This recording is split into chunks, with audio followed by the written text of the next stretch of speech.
Well, hello, everybody, and welcome back. This is our Southern California first time buyer market update, and condos are back, but not in the way that maybe you are thinking. Anyhow, we have a lot to talk about before Thanksgiving, so let's go ahead and get started.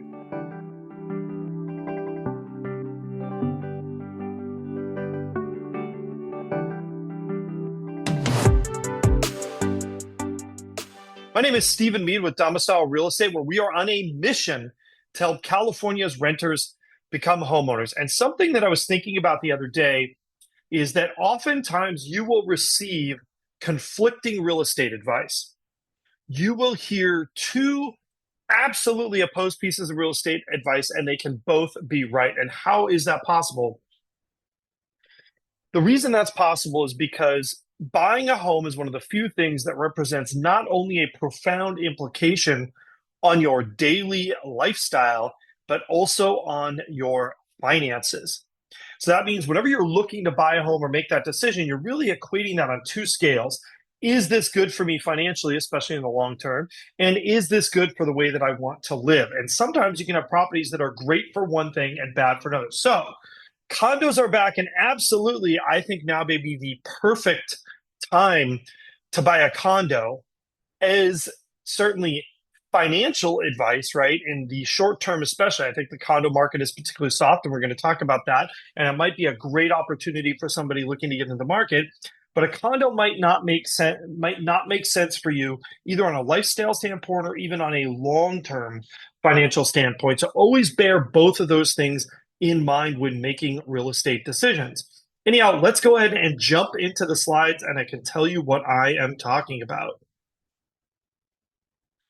So if we go back here and we look at our closed prices, so I want you to notice something. The blue line is the entry-level single-family home. This is in LA and Orange counties. We combine our data since many people kind of shop between those two.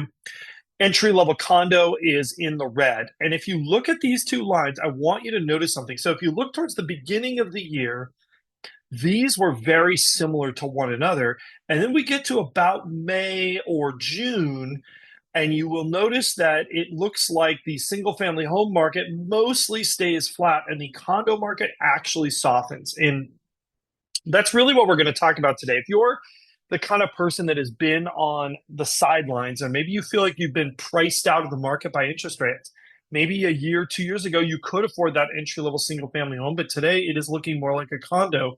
I think that's definitely something that you should consider because, frankly, condos are on sale today.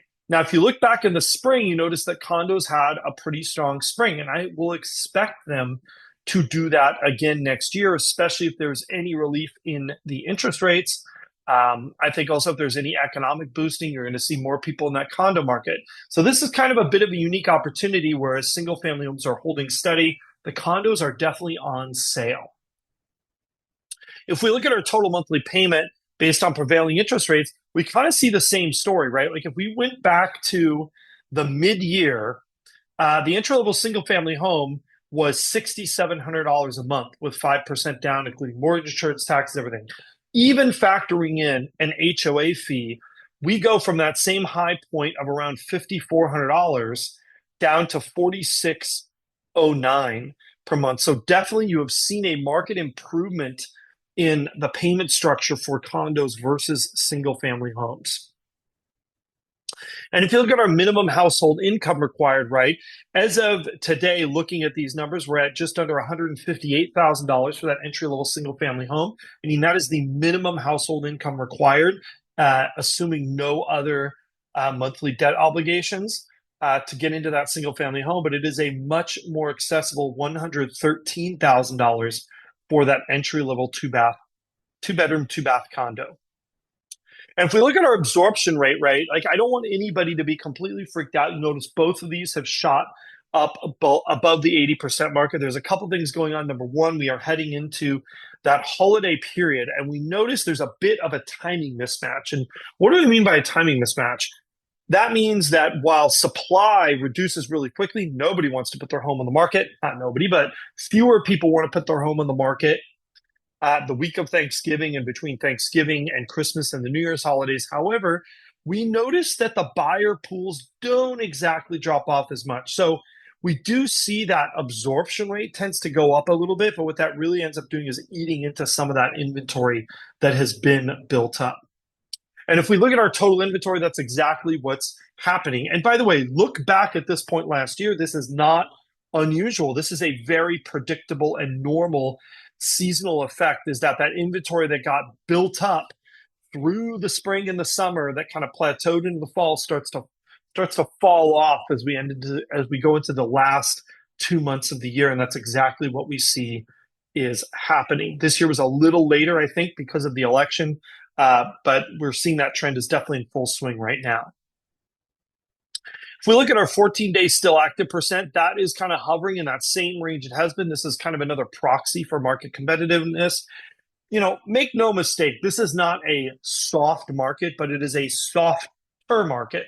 And I think if you've been the kind of person waiting on the sidelines, I've always said this. I think our last whole market video was it's the most wonderful time of the year. I truly believe that if you're a buyer, this is really your best shot where you're going to find kind of the best opportunities out there. And especially this year, if you are a condo buyer or if you're a person that might not have considered a condo until now, I think definitely it might be worth a second look to see if that's going to work in terms of your plans. And then finally, if we take a look at our week supply of homes, right, this is our relative inventory. And we do see that these are both taking a dive. By the way, this is not abnormal.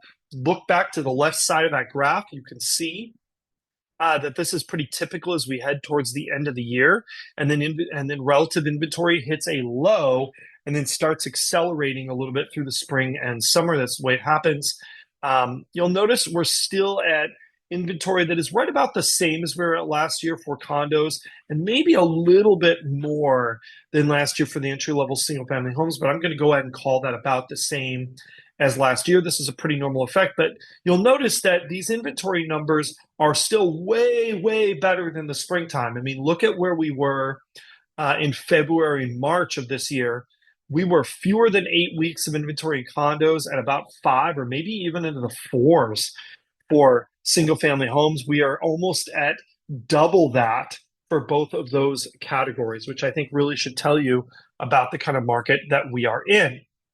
Anyhow, just a quick update for you if you are a first-time home buyer out there or you know someone who should be buying their first home. By the way, if you are parents or brothers or coworkers or siblings or even friends of mine, if you've got that person in mind in your life, we definitely would love to talk to them, give them some information, and help them develop a plan. Don't forget to like, subscribe, and hit that notification bell. And we will see you again real soon.